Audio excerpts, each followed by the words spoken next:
दोस्तों आज मैं आपको दिखाने जा रहा हूँ अपना ट्यूबवेल।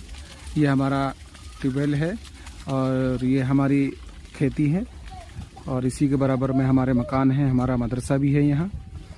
मैं आपको जो चीज़ दिखाने जा रहा हूँ वो चीज़ है कि हमने यहाँ पर जो है अंडरग्राउंड पाइपलाइन बिछाई हुई है। आपको यहाँ कहीं इस तरह का पानी निकलता हुआ नज़र नहीं आएगा डिलीवरी से। ये तो लीकेज है, जो लीकेज आपको नज़र आ रही है मैं आपको वो भी दिखाने जा रहा हूँ।